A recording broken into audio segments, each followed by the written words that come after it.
Et on accueille donc Anthony Brochado d'Avas Media. Bienvenue, merci d'être avec nous. Tu as la petite zapette là, puisque tu vas effectivement nous présenter un cas avec Auchan notamment.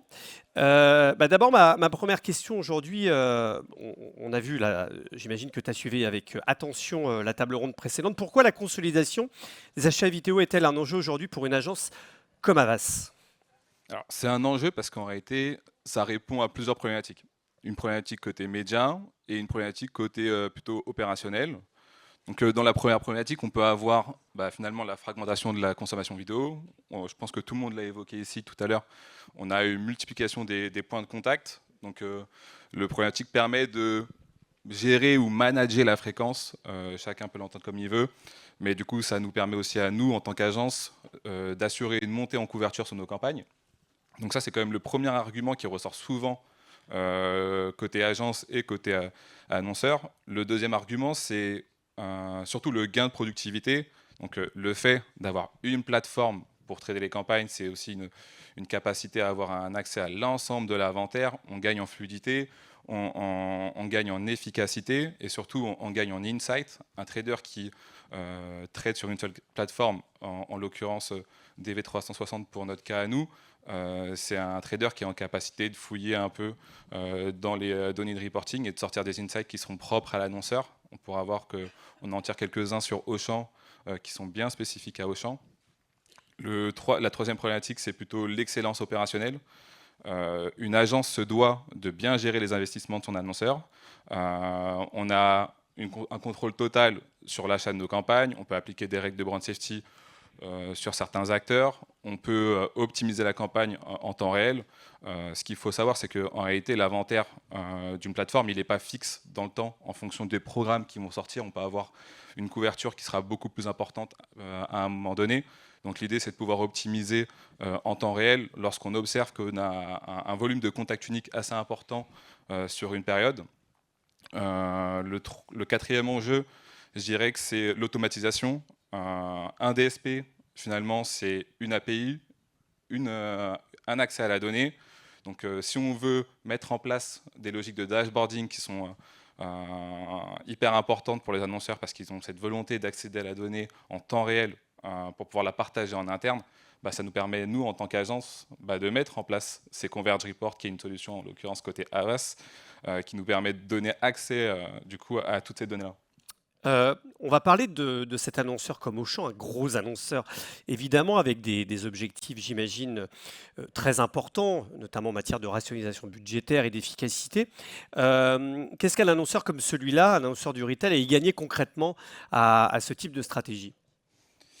Alors, côté Auchan, c'est un gros annonceur, oui, mais ce qu'il faut savoir, c'est que c'est déjà un annonceur qui est en perte de vitesse, qui a perdu pas mal de business et du coup qui a une volonté de rationaliser. Donc ça, c'est le premier élément de contexte. Et c'est un retailer. Hein. Et c'est un retailer. C'est dans l'ADN quand même. Hein. Donc négocier, c'est ébrader les coûts, ou du moins négocier leurs coûts, c'est dans leur ADN. Y compris avec son agence. Y compris avec son agence, et l'agence doit avoir ce même mindset avec les partenaires avec qui elle collabore. Donc ça, c'est, je dirais, le premier enjeu. Et après, le deuxième enjeu, c'est que en réalité, ils ont un nouveau positionnement de marque basé sur la baisse des prix. Donc, j'espère que vous avez été exposé à nos campagnes et que vous l'avez tous en tête maintenant. Mais on doit faire face aussi à un environnement concurrentiel qui est hyper fort. On a quand même Leclerc en face et Lidl, qui sont des concurrents qui communiquent énormément sur le prix. Donc, on doit réussir à faire notre place. Une fois qu'on s'est dit ça, finalement, la consolidation, elle répond quand même à deux gros enjeux. On a cette logique de productivité. Donc, être capable de manager plutôt travailler avec un partenaire et concentrer nos investissements sur une plateforme, c'est aussi un moyen de mieux négocier avec cette plateforme. En l'occurrence, on a décidé de se concentrer sur un DSP, celui de Google, mais du coup, ça nous permet aussi de mieux négocier avec Google, donc soit en termes d'accompagnement et de ressources, soit en termes de média crédit, parce qu'on a aussi des deals financiers qui sont intégrés dans toute cette logique-là. Donc, on arrive à baisser les coûts de par les négos qu'on peut avoir avec nos partenaires. Et le deuxième point, c'est celui de l'efficience. Comment on arrive à émerger dans un contexte où on a des concurrents qui sont hyper forts, bah, il faut être capable de manager la fréquence pour avoir une meilleure montée en couverture. Il faut être capable aussi de choisir les bons supports qui vont nous permettre de répondre à nos critères qualitatifs, ou parfois piloter à l'attention. On l'a évoqué tout à l'heure, des sujets de custom bidding à l'attention. Bon, le custom bidding n'est pas accessible sur tous les environnements. En l'occurrence, côté YouTube, on n'a pas encore cette facilité-là, mais ça ne nous a pas empêché, nous, côté agence, de le faire manuellement. Et donc, on a des cas de figure et des use cases où on montre que finalement, côté YouTube, lorsqu'on reprend des insights de certains partenaires comme Explain, on arrive à monter ce niveau d'attention. C'est gagnant aussi côté agence de consolider sur une seule DSP. Comment vous avez accompagné Auchan dans ce changement d'approche?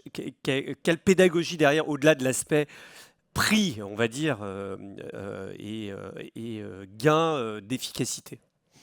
Une fois, en réalité, qu'on leur a démontré l'intérêt de la consolidation, il fallait juste le mettre en pratique. Donc, on a pris un brief, en l'occurrence sur nos campagnes côté Auchan. Le brief, c'est de travailler la notoriété sur la marque. Donc ça, c'était le premier élément. Le deuxième élément, c'était la cible. On est sur des familles. Donc une fois qu'on veut répondre à ce brief-là, on s'intéresse à la consommation de cette cible. La consommation vidéo de cette cible, elle est hyper fragmentée. La TV linéaire, ça représentait plus ou moins 50% de la consommation vidéo. Donc l'idée, là, c'était de s'alimenter sur d'autres supports. Donc la BVOD, la SVOD ou le streaming. Et là, en l'occurrence, c'est toutes les marques qu'on a activées sur l'écosystème vidéo. Donc ils avaient bien en tête toute la partie intérêt du management dans une plateforme. Maintenant, il faut quand même trouver la plateforme, le DSP, qui est en capacité d'intégrer tous ses partenaires. Et c'est là où il y avait un réel enjeu et un vrai accompagnement de l'agence, c'est choisir le DSP qui répond à cette demande-là. En l'occurrence, on a choisi DV parce qu'on intègre YouTube dans nos activations. Il y avait aussi l'intégration de Netflix qui est arrivée en programmatique, dont on faisait partie des premiers à l'activer dans une logique de campagne consolidée. Donc ça, c'était un élément clé pour eux. Et après, il y a finalement tous les KPI que tu peux avoir sur une campagne. Donc c'est bien beau d'avoir le meilleur dispositif. Si en réalité, on n'arrive pas à éprouver l'efficacité, ça devient compliqué. On avait, nous, une volonté de mettre en avant le reach exclusif de certaines plateformes, la couverture incrémentale du digital par rapport à la télé via des données qu'on peut retrouver sur Google. On va regarder les résultats que tu vas nous partager, parce que c'est toujours important, quand on fait un base case, d'avoir des résultats. 3 résultats clés. 17% de reach incrémental, pas par rapport à la télé, mais sur notre activation digitale grâce au management de la fréquence. Donc on a vendu le management de la fréquence, il fallait pouvoir démontrer qu'il y avait une réelle efficacité sur cette notion-là.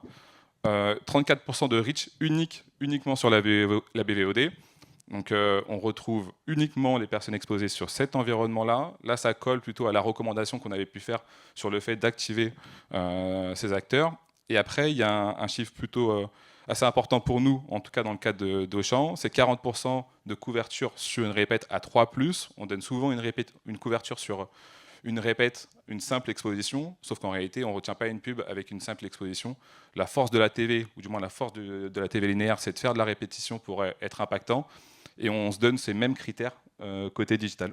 Pourquoi on parle plutôt aujourd'hui de convergence vidéo? D'ailleurs, il y aura une table ronde en fin de matinée tout à l'heure à ce sujet, plutôt que d'achat incrémental. C'est un peu bas de plafond à l'achat incrémental, c'est ça? C'est un peu bas plafond. C'est ce qu'on dit, c'est qu'en réalité, l'incrément, on le met souvent sur une notion de simple exposition. On a, nous, quand même, la chance côté Havas d'être une agence plurimédia, de gérer à la fois le on et le off, donc d'identifier, on va dire, les faiblesses d'un plan TV linéaire. En TV linéaire, on est capable de faire une forte montée en couverture sur l'ensemble des cibles sur une simple exposition. Par contre, quand on regarde la couverture d'un plan linéaire, par exemple sur une répète à 5+, sur des 25-34, on voit qu'on est hyper faible. Donc c'est là qu'on a ce besoin de rééquilibrer, on va dire, la répétition sur certains médias, notamment sur le digital, donc pas faire que de la couverture incrémentale, mais plutôt de l'équilibrage de répétition. Et là, on va dans le sens du coup de la convergence vidéo. On parle de la vidéo dans sa globalité et pas juste le digital pour digital. Très bien. Merci beaucoup.